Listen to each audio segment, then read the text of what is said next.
الحمدللہ نحمده ونستعینه ونستغفره ونؤمن به ونتوکل علیہ ونعوذ باللہ من شرور انفسنا ومن سیئات اعمالنا من يهده اللہ فلا مضل له ومن يضلله فلا هادی له ونشهد ان لا الہ الا اللہ وحدہ لا شریک له ونشهد أن سيدنا ومولانا محمدا عبده ورسوله وقال الله تبارك وتعالى في القرآن المجيد والفرقان الحميد أعوذ بالله من الشيطان الرجيم بسم الله الرحمن الرحيم يا أيها الذين آمنوا قوا أنفسكم وأهليكم نارا وقودها الناس والحجارة عليها ملائکۃ غلاظ شداد لا یعصون اللہ ما امرهم ویفعلون ما یؤمرون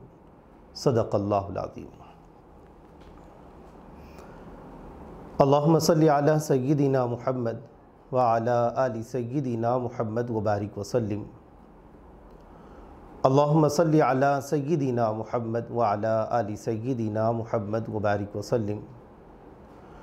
اللہم صلی علی سیدنا محمد وعلی آل سیدنا محمد وبارک وسلم۔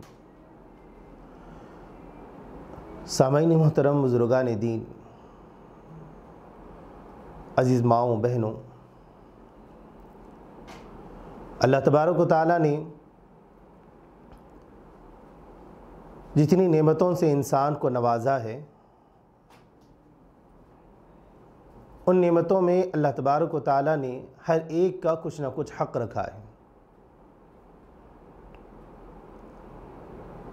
آج کا ہمارا یہ موضوع اولاد کے سلسلے میں ہے۔ تو اللہ تبارک و تعالیٰ نے دنیا میں ایک لوگوں کا مزاج بنایا ہے کہ جب لوگوں کے پاس کوئی چیز آتی ہے تو اس کے کچھ حقوق ہوتے ہیں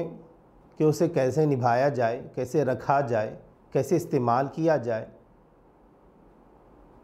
کتنے اوقات تک اسے استعمال کیا جائے اور کب اسے بند کر دیا جائے۔ یہ دنیا کی تمام اشیاؤں کا ایک حق مانا جاتا ہے، انسانوں کا، حکومتوں کا، رعایا کا، ہر اعتبار سے ایک حق مانا جاتا ہے۔ اللہ تبارک و تعالیٰ نے قرآن کریم میں اولاد کے سلسلے میں جو تعلیمات اہل ایمان کو خصوصی طور پر عطا فرمائی اور جس طرف انہیں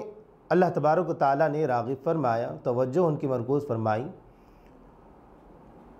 قرآن کریم میں اللہ تبارک و تعالیٰ نے سورہ تحریم میں بعد ارشاد فرمائی، یا ایھا الذین آمنوا قوا انفسکم واہلیکم نارا وقودها الناس والحجارۃ علیہا، کہ اے اہل ایمان، اے ایمان والوں، اپنے آپ کو اور اپنے اہل و عیال کو جہنم کی آگ سے محفوظ کرو، اپنے آپ کو اور اپنے اہل و عیال کو جہنم کی آگ سے بچاؤ۔ یہ قرآن کریم میں اللہ تبارک و تعالیٰ نے اہل ایمان کی اس طرف توجہ مرکوز فرمائی۔ اس بات کو یاد رکھنا چاہیے کہ اللہ کے رسول صلی اللہ علیہ وسلم نے ارشاد فرمایا ہے احادیث مبارکہ میں کہ اولاد کا اکرام کیا کرو۔ یہ جو نعمتیں ہوتی ہیں اللہ تبارک و تعالیٰ نے تمہیں عطا فرمائی ہیں، اولاد کا اکرام کیا کرو۔ اور دوسرا یہ احادیث مبارکہ میں ان کے نام کے اچھے رکھنے کے سلسلے میں اللہ کے رسول صلی اللہ علیہ وسلم نے ارشاد فرمایا کہ ان کا اچھا نام رکھو اور حسن ادب کے اعتبار سے انہیں بہترین ادب و سلیقہ مندی سکھاؤ۔ یہ قرآن کریم میں اور احادیث رسول اور خود اللہ کے رسول صلی اللہ علیہ وسلم کی سیرت مبارکہ کے ذریعے سے ہمیں یہ تعلیمات ملتی ہیں کہ اہل ایمان کو چاہیے کہ وہ اپنی اولاد کو کس طریقے سے تربیت کرے، بلکہ تربیت تو دور کی بات ہے، اولاد کی پیدائش سے ہی یہ سلسلہ شروع ہو جاتا ہے۔ اولاد کی پیدائش سے ہی یہ سلسلہ شروع ہو جاتا ہے کہ اسلام مومنوں کو اور اہل اپنے ماننے والوں کو یہ تعلیم دیتا ہے کہ اپنے نومولود لوگوں کے، یعنی کہ جب چھوٹا بچہ پیدا ہو تو اس کے کان میں اذان دی جائے، سیدھے کان میں اس کی اذان دی جائے اور اس کے بائیں کان میں اقامت کہی جائے، یعنی کہ شروع ہی سے اس کے دل میں، دماغ میں اللہ تبارک و تعالیٰ کی وحدانیت کو اللہ تبارک و تعالیٰ کی بڑائی کو، اس کی بلندی کو باضابطہ اس کا دل و دماغ میں بات راسخ کرا دی جائے، چاہے اسے شعور ہو یا نہ ہو، غیر محسوس طریقے سے اس کو یہ بات پہنچا دی جائے۔ یہ اللہ کے رسول صلی اللہ علیہ وسلم اور اسلامی تعلیمات سے ہمیں حق ملتا ہے۔ تو والدین پر جو حقوق آتے ہیں اولاد کے سلسلے میں، کہ جب بچہ پیدا ہو تو اس کے کان میں اذان دی جائے، ایک کان میں اقامت دی جائے، اور کسی اللہ والے سے تہنیک کرائی جائے۔ اللہ کے رسول صلی اللہ علیہ وسلم کے بارے میں حدیث ملتی ہے، حضرت عائشہ رضی اللہ تعالیٰ عنہ یہ بات کہتی ہیں کہ آپ صلی اللہ علیہ وسلم کے پاس بچے لائے جاتے تھے، اللہ کے رسول صلی اللہ علیہ وسلم ان کی تہنیک کرتے اور ان کے لیے برکت کی دعائیں کرتے۔ یہ ایک سلسلہ اللہ تبارک و تعالیٰ نے قائم فرمایا تاکہ یہ برکت کا ایک اصول طریقہ ہو جائے، ان کے ذریعے سے ان کی دعائیں ان کے دلوں میں آ جائے، اور بچے کے سلسلے میں اللہ تبارک و تعالیٰ نور ہدایت کو بھر دیں۔ یہ شروع ہی سے حقوق کے بارے میں ارشاد فرمائی گئی کہ بچے کو جو صحیح راستہ دکھایا جاتا ہے، اس سلسلے میں خاص طور پر اس چیزوں کا نظر رکھا جائے کہ بچے کی ابتدائی سے اس کی تہنیک کے سلسلے میں، اس کے نام رکھنے کے بارے میں یہ باتوں پر خاص طور پر نظر رکھی جائے۔ حتیٰ کہ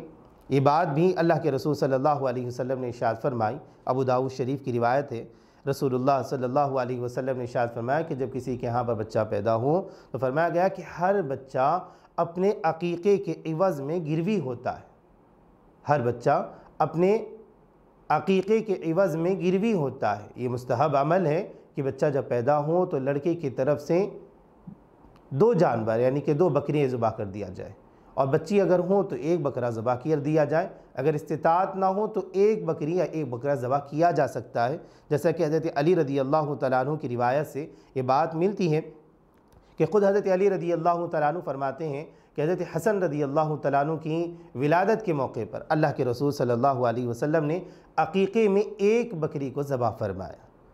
اور اپنے صاحبزادی حضرت فاطمہ رضی اللہ تعالیٰ عنہ سے فرمایا کہ ان کا سر صاف کر دو، یعنی کہ ان کے بال نکال دو، اور ان بالوں کو ہم وزن کر کے، ان کو بالوں کو تول کے اس کے عوض میں چاندی صدقہ کر دو۔ حضرت علی رضی اللہ تعالیٰ عنہ فرماتے ہیں کہ ہم نے ان کو بالوں کو نکالا، ان بالوں کو تولا تو وہ 1 درہم یا اس سے کچھ کم تھے، 1 درہم یا اس سے کم تھے۔ مانا کہ یہ حقوق جو ہیں استحبابی ہیں، واجب نہیں ہے، لیکن ایک حق بیان فرمایا گیا کہ والدین پر یہ حقوق آتے ہیں کہ بچے کی سب سے پہلے ابتدائی ایسی کی جائے کہ اس کے نام میں اور اس کے کان میں اذان اقامت کے ذریعے سے، اور نام ایسے رکھے جائے کہ اللہ کے رسول صلی اللہ علیہ وسلم نے فرمایا کہ نام بہترین نام رکھا جائے۔ کیسے نام؟ انبیاء علیہ السلام کے نام، صلحاء کے نام، تاکہ جب قیامت کے دن ان کو نام کے ساتھ پکارا جائے گا، ان کے والدین کے نام کے ساتھ، تو ان کے نام میں بے شرمی ان کو نہ ہو، انہیں کوئی احساس کمتری کا شکار نہ ہو۔ تو میرے دوستو، اللہ تبارک و تعالیٰ نے ہمیں جو اولاد سے نوازا ہے،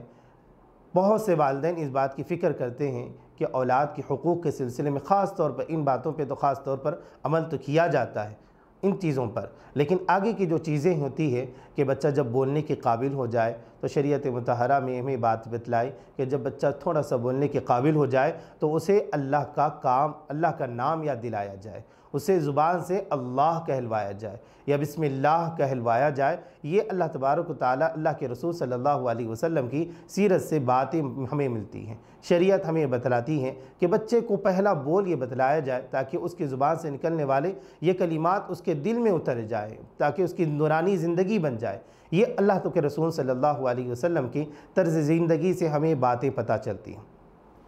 آگے اللہ کے رسول صلی اللہ علیہ وسلم نے ختنہ کروانے کے سلسلے میں یہ باتیں بھی ارشاد فرمائی کہ نام رکھوایا جائے، اور 7ویں دن کے سلسلے میں کہ ان کا نام ختنہ بھی کروائی جائے۔ تو بہرحال یہ چیزیں تو اللہ کے رسول صلی اللہ علیہ وسلم کی طرف سے باتیں ملتی ہیں۔ اس کے علاوہ اور جو حقوق ہیں کہ قرآن کی تعلیم کے سلسلے میں،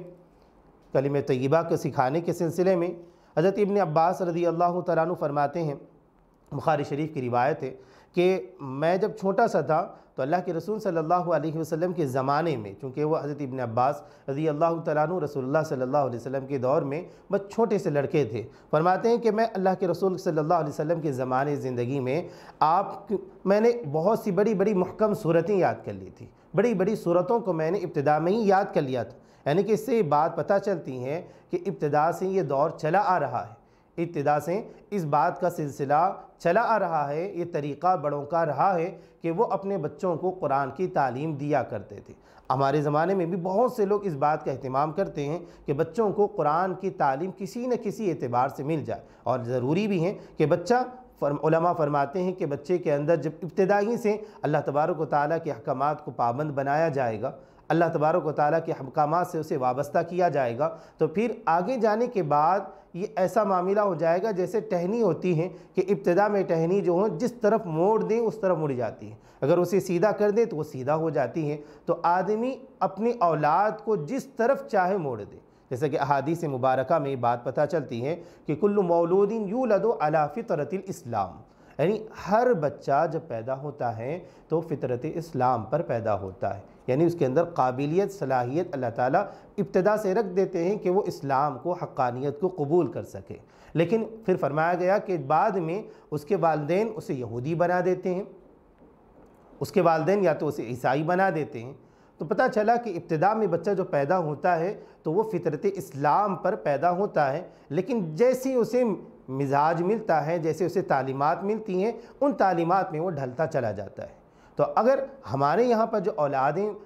لڑکا پیدا ہوتا ہے، جو اولاد پنپتی ہیں، تو اس کے سلسلے میں ہے کہ اسے جیسی مزاج دیا جائے، جیسی فطرت دی جائے، جیسے اسے مذہب دیا جائے، جیسے اسے تعلیمات دی جائے۔ جیسے کہ ہم سب جانتے ہیں کہ تعلیم دینے کا سلسلہ جو ہوتا ہے دو طریقے کا ہوتا ہے، ایک تو کتابی طور پر کہ بچے کے سامنے کتاب رکھی جائے، پڑھایا جائے، یہ ایک تعلیمی طریقہ ہوتا ہے۔ ایک تعلیمی طریقہ وہ ہوتا ہے جو پریکٹیکل طور پر، عملی طور پر، جسے بچہ دیکھ کر سمجھتا ہے اور اسے اپنے ذہن میں، اپنے جسم میں اور اپنے زندگی میں لانے کی کوشش کرتا ہے۔ والدین کے آپس میں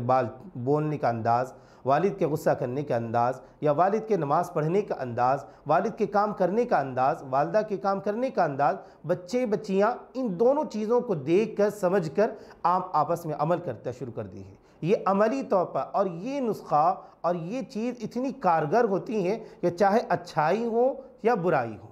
دونوں چیزیں انسان اس کو پنپنا شروع کرتا ہے،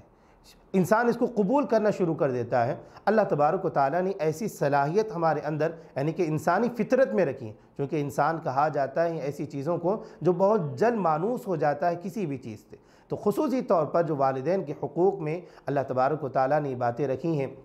اور بزرگان دین نے باتیں بتائی ہیں کہ والدین کے یہاں پہ یہ ہو کہ والدین پہلے سے ہی اپنے آپ کو بڑے صاف ستھرے رکھیں۔ اگر وہ چاہتے ہوں کہ ان کی اولاد بہت زیادہ اللہ تبارک و تعالیٰ کی پابند ہوں، ان کی شریعت کی پابند ہوں، تو یہ نہ ہو کہ بس زبانی اعتبار سے کہ ان کی اولاد نیک بن جائے، ان کی اولاد ان کی فرما بردار بن جائے۔ اسی لیے فرمایا گیا کہ جب بچہ پیدا ہو تو ابتداء اس کے دل میں، احادیث رسول صلی اللہ علیہ وسلم میں بات فرمائی گئی کہ بچہ جب 7 سال کا ہو جائے تو اسے نماز کا پابند بنایا جائے، نماز کا اسے پابند بنایا جائے، اسے حکم دیا جائے، عادت ڈالی جائے۔ 10 سال کا ہو تو پھر اسے نماز نہ پڑھنے پر مارا جائے۔ تو اس بات میں ایک نکتہ ملتا ہے کہ نماز یہ اسلامی شریعت میں پورے اسلام کا گویا کہ یہ ایک سر مانا جاتا ہے، کہ اسلام کا اگر پورا جسم مانا جائے تو سارے کے سارے اسلام کا جسم میں سر کی جو اہمیت ہیں، اسلام میں اسی طریقے سے نماز کی اہمیت مانی جاتی ہے۔ نماز کی اہمیت کا معاملہ یہ ہوتا ہے، تو ہوتا ہی ہوں ایسی وجہ کیا ہے نماز کے اندر؟ تو فرمایا گیا کہ بچے کو اس بات کا دھیان دلایا جاتا ہے کہ نماز جو ہم پڑھتے ہیں نا، وہ نماز جو ہے وہ یوں ہی نہیں پڑھتے، بلکہ ہمیں اللہ کے سامنے گویا کہ یہ تصور کرنا ہے کہ ہم کھڑے ہوئے ہیں۔ جیسا کہ اللہ کے رسول صلی اللہ علیہ وسلم نے ارشاد فرمایا کہ تم ایسے اپنے آپ کو تصور کرو کہ گویا کہ تم اللہ کو دیکھ رہے ہو۔ اگر یہ کیفیت پیدا نہ ہو تو کم سے کم یہ تو کیفیت ہونی چاہیے کہ اللہ تمہیں دیکھ رہا ہے۔ تو بچپن ہی سے والدین کا یہ حق بنتا ہے کہ والدین اپنے بچوں کو نمازی بنائیں۔ یہ صرف نماز کے اعتبار سے تعلق نہیں ہے، بلکہ پوری زندگی کے اعتبار سے تعلق۔ آپ اس بارے میں غور کریے گا کہ اس میں اللہ تبارک و تعالیٰ نے ایسی حکمت رکھی ہے کہ جو والدین اپنے بچے کو بچپن میں نمازی بنا دیتے ہیں، جو والدین اپنے بچے کو بچپن ہی میں نمازی بنا دیتے ہیں، نماز کا بالکل پختہ بنا دیتے ہیں، اور نماز کے سلسلے میں سکھاتے ہیں کہ بیٹا جب ہم کھڑے ہوتے ہیں نا تو ہم جیسے ہی اللہ اکبر کہتے ہیں، اب ہمیں بولنا جائز نہیں ہے، اب ہمیں کھانا جائز نہیں ہے، ہمارے لیے بولنا، دیکھنا ادھر ادھر اور کسی کے بات کا جواب دینا ہرگز جائز نہیں ہے، بلکہ ہر چیز ہمارے لیے اللہ تبارک و تعالیٰ کے سامنے اپنے آپ کو تصور کرنا ہے،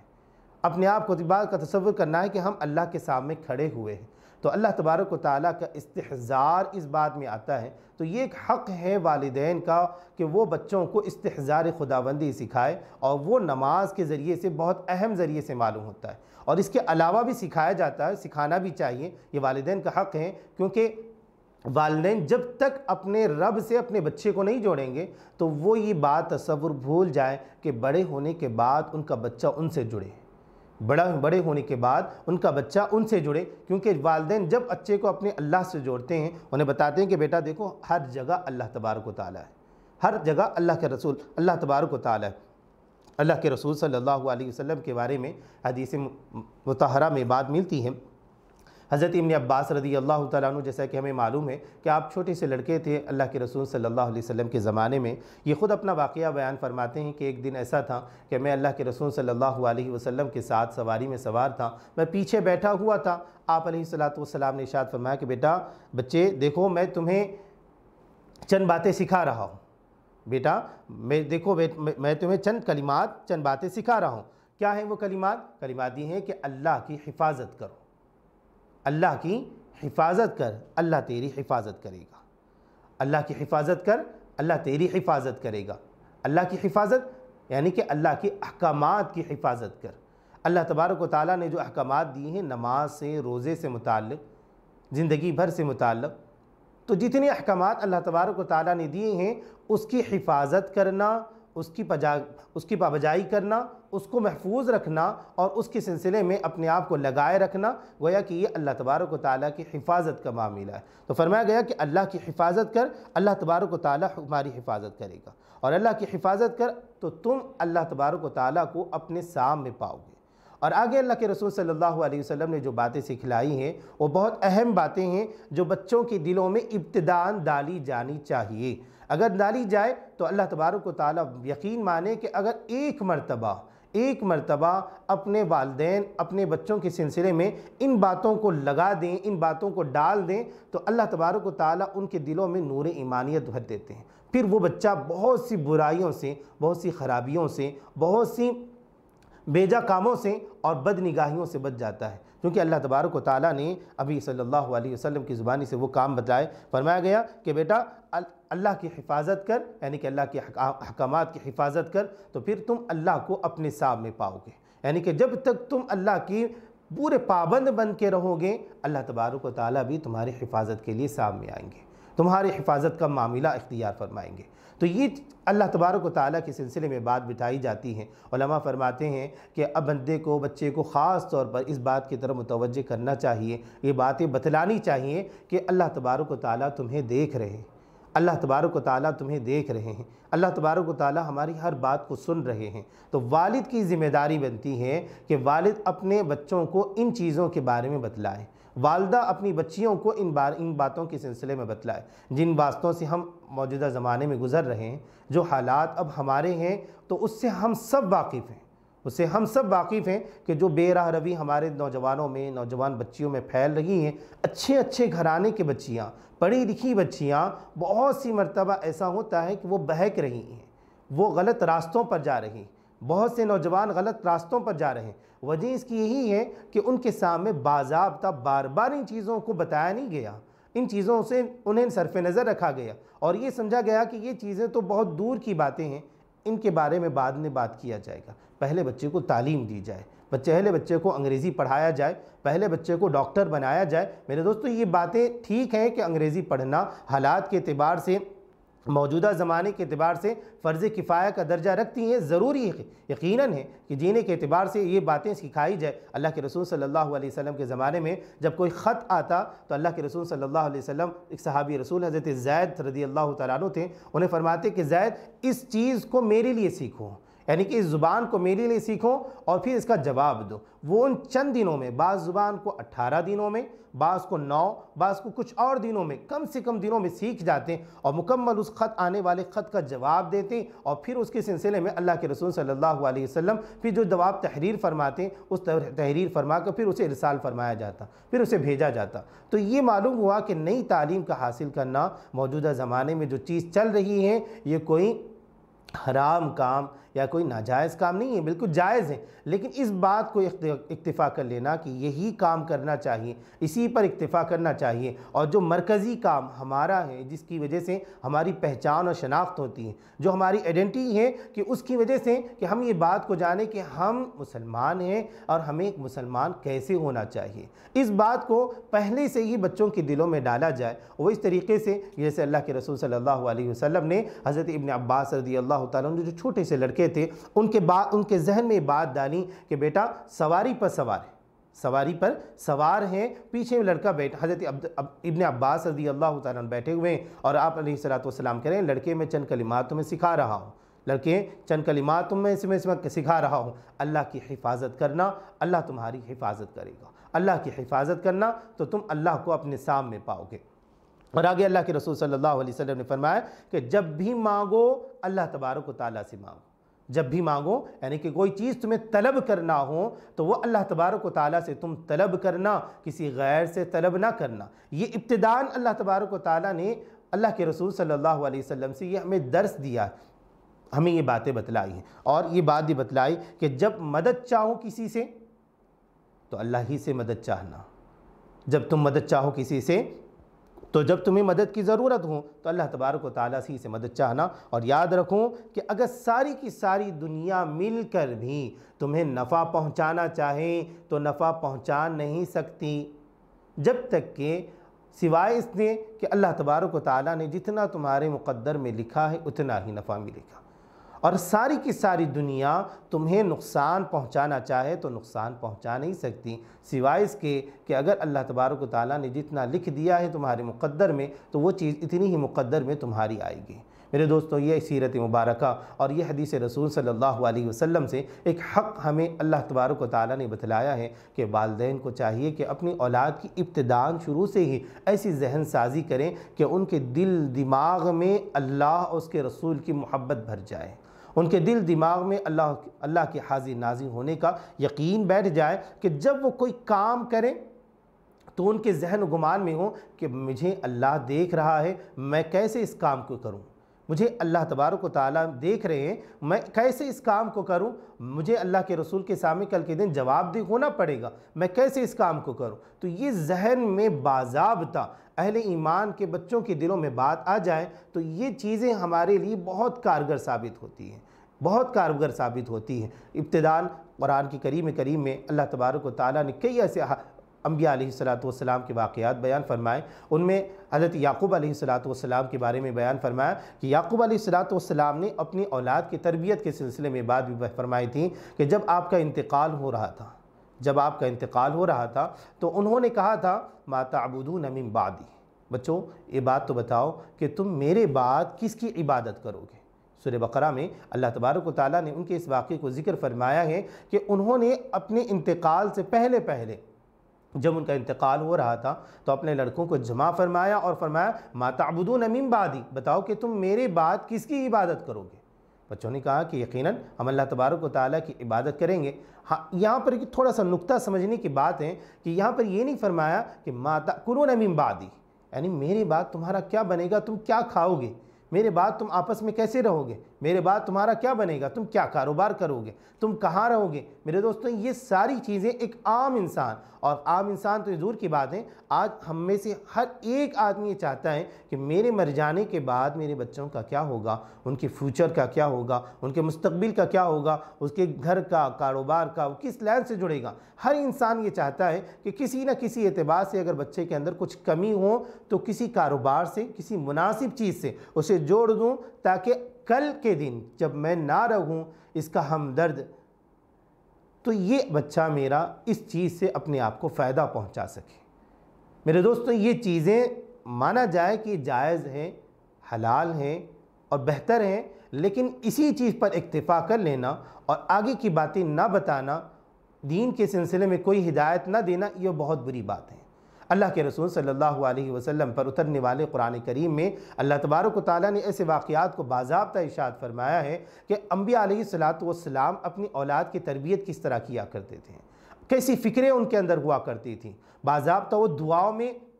اللہ تبارک و تعالیٰ سے التجا کرتے تھے کہ اے پروردگار، میری جو اولاد ہیں ان کو میری آنکھوں کی ٹھنڈک بنا، اور میری اولاد کو متقی کا امام بنا، متقیوں کا امام بنا، وجعلنا للمتقین اماما، کہ میری اولاد کو اللہ متقیوں کا امام بنا اور ان کو میری آنکھوں کی ٹھنڈک بنا۔ ربنا هب لنا من ازواجنا وذریاتنا قرۃ اعین وجعلنا للمتقین اماما۔ یہ باضابطہ وہ دعائیں کیا کرتے تھے، عملی اعتبار سے کہ جب انہیں باضابطہ نصیحتیں کیا کرتے ہیں اللہ کے ایک ہونے کا اور اللہ کے حاضر ناظر ہونے کا، اور کل کے دن قیامت میں اللہ کے سامنے جواب دہ ہونے کا باضابطہ تذکرہ کیا کرتے تھے۔ اور ہمارے بزرگان دین کا اور ہمارے جو بڑے گزرے ہیں ان کا بھی معاملہ یہی تھا کہ وہ ابتدائی سے شروع سے ہی اس بات کا پابند بنایا کرتے اپنے بچوں کو کہ دیکھو بیٹا، ہم اللہ کو مانتے ہیں، ایک اللہ کو ہم ایمان رکھتے ہیں۔ کون اللہ؟ آیت الکرسی پڑھ کر ساری سنائی جاتی کہ اللہ تبارک و تعالیٰ کی قدرت کتنی قدر ہے، اللہ تبارک و تعالیٰ کتنے طاقتور ہیں، اللہ تبارک و تعالیٰ کتنے زبردست حکمت والے ہیں، ان کی قدرت کتنی زبردست ہیں۔ حضرت ابراہیم علیہ السلام کے واقعات کو بیان کر کے، حضرت یوسف علیہ السلام کے واقعات کو بیان کر کے بچوں کے دلوں میں اللہ تبارک و تعالیٰ کی قدرت کے واقعات کو بالکل پیوست کر دیا جاتا، تاکہ بچہ جو کل کے دن بڑا ہو تو اس کو اللہ تبارک و تعالیٰ کے قدرت پر مکمل طور پر یقین ہو جائے، کسی اور غلط چیز پر جانے پر، کسی اور چیز سے رہنمائی مانگنے پر، کسی اور چیز پر اپنے آپ کو امیدیں وابستہ کرنے پر وہ اپنے آپ کو محفوظ رکھیں۔ تو میرے دوستو، آج ہماری ذمہ داری تعلیمات اسلامی کے اعتبار سے بہت زیادہ بڑھ گئی ہے، کیونکہ زمانہ بہت آگے اور بہت تیزی کے ساتھ، بہت ہی تیزی کے ساتھ خرافات کی طرف جا رہا ہے۔ موبائل کا زمانہ ہے، بچے بے انتہا خراب ہو رہے ہیں، اور ایک نوجوانوں کا بہت بڑا طبقہ ایسا ہے کہ جو بظاہر تو مسلمان ہیں، دیندار نظر آتا ہے، لیکن دیندار ہے نہیں، مسلمان نام ہے۔ تو میرے دوست یاد رکھیے گا، اس کی وجوہات یہی ہیں کہ ان کے بڑوں نے اس طرف زیادہ توجہ نہیں کی، ان کے بڑوں نے اس طرف زیادہ توجہ نہیں کی۔ اب اس موقع یہی ہے کہ لوگ اب حساس ہو رہے ہیں، تو ہمیں کوشش اس بات کی کرنی چاہیے ان تمام سرپرست حضرات سے، وہ تمام اہل و عیال سے کہ جن کے بارے میں جو اپنے اندر کچھ حس رکھتے ہوں اور کچھ درد رکھتے ہوں، تو ان سب سے گزارش میری ہے اور اسلامی تعلیمات کے اعتبار سے ہیں کہ ہم اپنے زمانے کو کس طرف لے جانا چاہتے ہیں، آگے ہم اپنے بچوں کو کیسا ایمان دینا چاہتے ہیں، کیسا ان کو اللہ کے رسول صلی اللہ علیہ وسلم کی تعلیمات سے وابستہ کرانا چاہتے ہیں۔ اللہ کے رسول صلی اللہ علیہ وسلم کی حدیث مبارکہ آپ کے سامنے رکھتا ہوں۔ ایک مرتبہ یوں ہوا کہ صحابہ کرام بیٹھ کر مشورہ کر رہے تھے، وہ آپس میں کسی بارے میں مشورہ کر رہے تھے۔ جیسے اللہ کے رسول صلی اللہ علیہ وسلم وہاں پہ تشریف لائے تو آپ علیہ السلام نے فرمایا کہ کیا کر رہے ہو، کس بات کے سلسلے میں مشورہ کر رہے ہو؟ تو انہوں نے فرمایا، اللہ کے رسول صلی اللہ علیہ وسلم، ہم نے آپ سے بات سنی تھی کہ فقر جو ہوتا ہے نا، تنگ دستی جو ہوتی ہے انسان کو کفر تک پہنچا دیتی، یعنی کہ انسان اتنا تنگ دست ہو جاتا ہے بسا اوقات کہ وہ آدمی کفر کی طرف منتقل ہو جاتا ہے۔ تو ہم چاہ رہے تھے کہ کچھ اتنی دنیا کما لے کہ فقر کی اس حالات کی طرف ہماری توجہ نہ ہو، ایسے حالات سے ہم دوچار ہونا نہ پڑے۔ اللہ کے رسول صلی اللہ علیہ وسلم نے فرمایا کہ مجھے اس سے زیادہ اس بات کا خوف نہیں ہے، آگے ایسا موقع آئے گا، ایسا زمانہ آئے گا کہ لوگ دین کو دنیا کے اعتبار سے حاصل کریں گے، دنیا کو ترجیح دیں گے دین کے اعتبار سے، دین پر۔ تو اللہ کے رسول صلی اللہ علیہ وسلم جو باتیں بیان فرمائے، آج میرے دوستو وہ ہو بہو ہو رہی ہے۔ والدین آج اعتبار سے بہت زیادہ خوف زدہ ہیں، غم زدہ ہیں کہ بچوں کی کس طریقے سے بچے ہمارے ہاتھ سے نکلے جا رہے ہیں۔ تو میرے دوستو دعا کریں کہ ایک بات تو یاد رکھیے کہ ہمیں 2-3 چیزیں عملی طور پر کرنی ہیں۔ ایک تو ہمیں بچوں کو نصیحت کرنی ہے، ان کو اللہ تبارک و تعالیٰ کی وحدانیت یاد دلانی ہے، انہیں آخرت کا بار بار تذکرہ کرنا ہے، موت کے بارے میں انہیں یاد دلانی ہے کہ بیٹا ایک دن آئے گا ہم مر جائیں گے، ہر ایک کا وقت متعین ہے، آپ کا بھی ہے، ابو کا بھی ہے، میرا بھی ہے۔ بچیاں دیکھو آج تم ہو، آج تمہارے نانی نہیں ہیں، ہم ہیں، کل ہم نہیں رہیں گے، کل تم بڑی ہو جاؤ گے، تمہاری اولاد آئے گی، چند دنوں کے بعد تم ختم ہو جاؤ گے، اور ہر ایک کا وقت اللہ تبارک و تعالیٰ نے مقدر رکھا ہے، اور اس وقت جب انسان یہاں سے چلا جاتا ہے تو اس کے اچھے برے اعمال سب کا سب اللہ تبارک و تعالیٰ کے سامنے پیش کیے جاتے ہیں۔ ہمیں اپنی ایک ایک حرکت کا، اپنی ایک ایک کام کا اللہ تعالیٰ کے سامنے جواب دہ ہونا پڑے گا۔ تو یہ باتیں نوجوان بچیوں کے سلسلے میں ہوں، نوجوان بچوں کے بارے میں ہوں، یہ حقوق ہیں والدین پر کہ انہیں تربیت دیں، انہیں بتلائیں، انہیں باضابطہ اس بات کی طرف متوجہ کریں کہ بیٹا دیکھو ہم مسلمان ہیں، ہمارا یہ کام نہیں ہے، ہم کسی سے غلط الفاظ سے بات نہیں کر سکتے، کسی نامحرم سے غلط الفاظ سے بات نہیں کر سکتے، ہم ان سے اپنے آپ کو گفتگو میں اختیار نہیں، ضرورت ہو تو اس کا انداز الگ ہوتا ہے، بس ضرورت کی حد تک ہونی چاہیے۔ میرا اس چیزوں میں ہمیں والدین کو اس طرف خاص طور پر توجہ کرنی چاہیے۔ دوسرا کام یہ ہے کہ دعاؤں کے ذریعے سے اس بات کا اہتمام کیا جائے کہ اللہ تبارک و تعالیٰ سے دعا مانگی جائے کہ پروردگار میری اولاد کو، چاہے وہ لڑکا ہو یا لڑکی ہو، دونوں کو نیک صالح بنا دیجیے۔ اگر وہ چھوٹے ہوں تب بھی دعا مانگی جائے، اگر وہ بڑے ہو چکے ہوں تب بھی ان کے لیے دعا مانگی جائے، اے پروردگار ان لوگوں کو متقی بنا دیجیے۔ وَجَعَلْنَا لِلْمُتَّقِينَ إِمَامًا، اور قرآن کریم میں جہاں پر یہ آیت آئی ہے سورہ فرقان میں، وہاں پر مفسرین اکرام نے باضابطہ ارشاد فرمایا ہے کہ اللہ تبارک و تعالیٰ چاہتے ہیں، یعنی یہ آیت کو مومنوں کو چاہیے کہ اپنی دعا کا حصہ بنا لیں، کہ اللہ تبارک و تعالیٰ نے اوپر سے اہل ایمان میں جو متقی لوگ ہیں، اہل ایمان ہیں، ان لوگوں کا تذکرہ فرمایا ہے، اور وہاں سے فرماتے ہیں یہاں فرمایا والذین یقولون، کہ یہ لوگ کہتے ہیں کہ اے پروردگار کہ ہمارے لیے ایسا معاملہ ہو، ربنا هب لنا من ازواجنا، ربنا هب لنا من ازواجنا وذریاتنا قرۃ اعین وجعلنا للمتقین اماما۔ یہ جو دعا ہے ان کی زبانوں پر زبان زد ہوتی ہے، باضابطہ یہ دعائیں مانگتے ہیں، اسی لیے کہ اللہ کے رسول صلی اللہ علیہ وسلم نے ارشاد فرمایا ہے کہ جب انسان کا انتقال ہو جاتا ہے تو اس کی نیک اولاد جو ہوتی ہیں اس کے لیے ذخیر آخرت بنتی ہے، اس کے لیے ذخیر آخرت بنتی ہیں، لیکن جب اولاد صالح ہی نہ ہوں، اس کو صحیح تربیت ہی نہ دی جائے تو پھر یہ اولاد بجائے یہ کہ انسانوں کے لیے ہدایت کا ذریعہ بنے، ذخیر آخرت بنے، بلکہ وبال کا معاملہ ہوتا ہے۔ علماء نے واقعہ لکھا ہے کہ بنو امیہ کے سلسلے میں ایک خلیفہ نے چند علماء کو زبردستی طور پر قید کر دیا تھا۔ چند سال کے بعد جب انہیں رہائی کی گئی تو رہا کرنے والے خلیفہ نے ان سے پوچھا کہ سب سے زیادہ تکلیف کون سی چیز آپ کو ہوئی اس قید خانے میں، کس چیز سے آپ لوگ سب سے زیادہ دوچار ہوئے؟ ان سب علماء نے باتفاق اس بات کی طرف متوجہ فرمایا کہ ہم سب کو اس بات کی طرف سب سے زیادہ ہم کو تکلیف ہوئی اس بات کی کہ آپ نے ہمیں بغیر کسی اطلاع کے،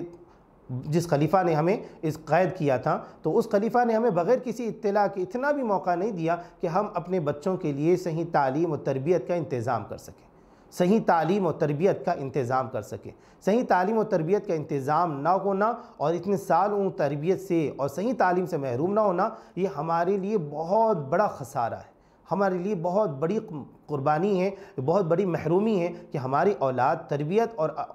تعلیم سے محروم رہی۔ تو پتہ چلا کہ سب سے زیادہ اذیت جو چیز ہوتی ہے انسان کے لیے کہ اولاد کا بے تربیت ہونا اور تعلیم سے بے آراستہ ہونا ہے۔ اللہ کے رسول صلی اللہ علیہ وسلم کی حدیث مبارکہ ہے کہ کسی والد نے اپنے بچے کو بہترین تحفہ اس سے بہتر نہیں دیا کہ اس کی اچھی تربیت کی جائے، اس کی اچھی تربیت کی جائے، اس نے حسن ادب سے اس سے آراستہ کیا جائے۔ تو میرے دوستو یاد رکھیے گا کہ یہ جو احادیث مبارکہ ہے یہ اولاد کی تربیت کے سلسلے میں ہے، موقع کے لحاظ سے، موجودہ زمانے کے اعتبار سے بہت اہم کردار ہے علماء کا کہ اس بات کی طرف ان کو پہنچایا جائے اور والدین کو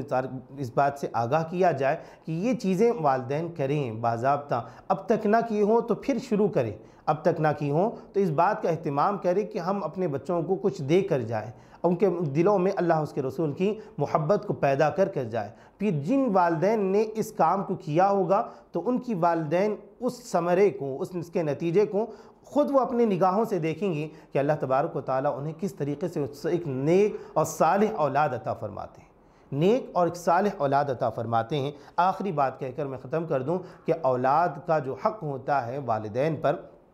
ایک آخری حق یہ بھی ہے کہ ان کا جلد از جلد نکاح کرایا جائے، یعنی کہ اولاد جب بڑی ہو، جب پیدا ہو تو ان کے نام رکھا جائے، اچھی تربیت کی جائے، حسن ادب انہیں سکھایا جائے، اور ایک بات یہ ہے کہ ان کا جب وہ بڑے ہو جائیں، اس قابل ہو جائیں، تو ان کے لیے جلد از جلد نکاح کا معاملہ اختیار کیا جائے، بلا ضرورت بغیر کسی وجہ کے تاخیر کرنا یہ ہرگز جائز نہیں ہے۔ اگر خدا نخواستہ، اللہ کے رسول صلی اللہ علیہ وسلم نے فرمایا ہے کہ اگر خدا نخواستہ اگر یہ بچے بڑے ہونے کے بعد اگر وقت پر نکاح نہ ہو، کسی نہ کسی اعتبار سے گناہ میں پڑ جاتے ہیں، تو ان کے ساتھ ان کے والدین بھی برابر کے شریک اور گناہ گار ہوں گے۔ تو اللہ کے رسول صلی اللہ علیہ وسلم نے میرے دوستوں یہ باتیں ہمیں سکھلائی ہیں کہ اولاد کے حقوق کے سلسلے میں، کہ اولاد کا حق یہ ہے کہ اولاد کے ساتھ نرمی سے گفتگو کی جائے، انہیں کوسا نہ جائے، انہیں بری نام سے پکارا نہ جائے، ان کے لیے بد دعائیں نہ دی جائیں، ان کے ساتھ اچھے اخلاق سے پیش آیا جائے، ان کا اکرام کیا جائے۔ حدیث رسول میں باضابطہ یہ بات ارشاد فرمائی گئی کہ اپنے اولاد کا اکرام کرو، اپنی اولاد کا اکرام کرو، کیونکہ یہ اولاد جو ہوتی ہے وہ اللہ کی طرف سے تحفہ ہوتا ہے، اللہ کی طرف سے ایک عطیہ ہوتا ہے، اسے بوجھ نہ سمجھا جائے بلکہ اس کا حق ادا کیا جائے، اور جو حقوق ہے وہ آپ کے سامنے رکھے گئے۔ اور اس میں سلسلے میں خاص طور پہ یہ بات ہے کہ جتنا ہو سکے اپنی اولاد کو اللہ کی وحدانیت کے سلسلے میں، اللہ تبارک و تعالیٰ کی حاضر و ناظر ہونے اور سامع ہونے، کہ اللہ دیکھ بھی رہے ہیں، اللہ ہمیں سن بھی رہے ہیں، اللہ ہمیں ہر اعتبار سے جانچ بھی رہے ہیں، حتیٰ کہ ہمارے دلوں میں ہونے والے وساوس کو بھی اللہ دیکھ رہے ہیں۔ تو یہ ابتدائی باتیں جو ہوتی ہیں نوجوان بچوں بچیوں کے سلسلے میں، یہ بہت زیادہ کارگر ہوتی ہیں۔ بچہ کسی بھی فیلڈ میں چلا جائے، کسی میں ملک میں چلا جائے، جب یہ باتیں اس کے ذہن میں ہوگی تو اللہ تبارک و تعالیٰ سے قوی امید ہے کہ یہ چیزیں انسان کو کسی بھی دلدل سے باہر نکال کر لے آئے گی، کیونکہ وہ ہر دلدل میں جائے گا برائی کی، اسے اللہ کے حاضر و ناظر ہونے کا یقین ہوگا، اور اس بات کو خاص طور پر وہ اپنے ذہن و گمان میں لائے گا کہ میں ایسے کام کیوں کروں جسے اللہ مجھے دیکھ بھی رہا ہو، سن بھی رہا ہو۔ اگر نہیں تو اگر میں نظر انداز بھی کر دوں تو کل کے دن مجھے مرنے کے بعد اللہ تبارک و تعالیٰ کے سامنے جواب دہ ہونا پڑے گا۔ میرے دوستو، اللہ تبارک و تعالیٰ سے اس بات کی طرف التجا کرے، دعا کرے کہ اللہ تبارک و تعالیٰ ہمیں ان باتوں کو کرنے کی توفیق نصیب فرما دیں۔ اور خاص طور پر اس بات کو پھر سے دہراتا ہوں کہ خاص طور پر دعاؤں کا اہتمام بھی کیا جائے، اور عملی طور پر اپنے بچوں کو نصیحت بھی کی جائے کہ اللہ تبارک و تعالیٰ کی وحدانیت کے بارے میں، اپنی موت کے بارے میں، جیسے اللہ تبارک و تعالیٰ نے حضرت لقمان علیہ السلام کے بارے میں، حضرت لقمان کے بارے میں ارشاد فرمایا ہے کہ جو وہ تو نبی تو نہیں تھے، لیکن اللہ تبارک و تعالیٰ کو ان کی باتیں اتنی پسند آئیں کہ آپ نے چاہا کہ میری امت کے لیے بہت زبردست درس مل جائے، ان کے لیے ہدایت کا ذریعہ مل جائے، ان کو یہ باتیں مل جائیں۔ تو اللہ تبارک و تعالیٰ نے ان کی تمام نصیحتوں کو جو انہوں نے اپنے بیٹے سے کی، جو اپنے بیٹے سے انہوں نے کی، اس بات کو ارشاد فرما دیا، اس بات کو قرآن کا ایک حصہ بنا دیا۔ فرمایا گیا کہ بیٹا اللہ کے ساتھ شرک نہ کرنا، اللہ کے ساتھ کسی کا شرک نہ کرنا۔ تو یہ معلوم ہوا کہ باپ کو چاہیے، والدہ کو چاہیے کہ اپنی اولاد کی باضابطہ نصیحت کریں، انہیں باضابطہ بتلائیں۔ کبھی کیوں ہوتا ہے کہ کسی خواہش کے سلسلے میں باپ اپنے خواہشات کو، جذبات کو رکھتا ہے کہ میں چاہتا تھا کہ بچہ میرا یوں کرے دنیا کے اعتبار سے، لیکن دینی اعتبار سے بھی فریضہ بنتا ہے کہ آپ اپنے اولاد کو تھوڑا سا اپنا جذبہ دکھائیں، اپنے خواہشات دکھائیں، اپنی بھڑاس دکھائیں کہ میں چاہتا تھا کہ میری اولاد نمازی بنے، میں چاہتا تھا کہ میری اولاد نیک و پابند بنے، میرے اولاد کی نگاہیں محفوظ ہوں، میں چاہتا تھا کہ میری اولاد اس طریقے سے بنے۔ تو پھر اس کے بعد ان کا رزلٹ دیکھیے گا کہ نتیجہ بہت زبردست نکلتا ہے۔ بھڑاس تو نکالی جائے، لیکن اس کے برخلاف عام طور پر دنیا داری کے معاملے میں بہت کچھ سلسلہ معلوم ہوتا ہے۔ پھر وہی بات دہراؤں گا کہ جس کے بارے میں کہا گیا کہ یہ عام طور پر کہا جاتا ہے کہ میرے بعد میری اولاد کا کیا ہوگا، بلکہ اس کے خلاف میں یہ بات سوچی کہیں بھی نہیں جاتی کہ میرے مر جانے کے بعد نہیں، بلکہ میرے بچے کے مر جانے کے بعد، جب اس کا انتقال ہوگا، جب وہ قبر میں جائے گا، جب وہ اللہ کے سامنے حاضر کیا جائے گا، تو اس کا کیا بنے گا، وہ کیا جواب دے گا۔ تو میرے دوستوں، اللہ تبارک و تعالیٰ نے اللہ کے رسول صلی اللہ علیہ وسلم سے بات ارشاد فرمانی لگائی کہ دیکھو، اللہ کے رسول صلی اللہ علیہ وسلم نے ارشاد فرمایا کلکم راعٍ وکلکم مسئول عن رعیتہ، کہ ہر آدمی سے، ہر سرپرست سے، ہر بڑے سے اس کے ماتحتوں کے بارے میں سوال کیا جائے گا کہ انہوں نے ان کو کیا تعلیم دی، انہوں نے ان کو کیا سبق سکھایا، کیا حقوق بتلائے۔ دعا کریں اللہ تبارک و تعالی ہمیں ان باتوں کو سمجھنے کی توفیق نصیب فرما دیں۔ آمین۔ وآخر دعوانا الحمدللہ رب العالمین۔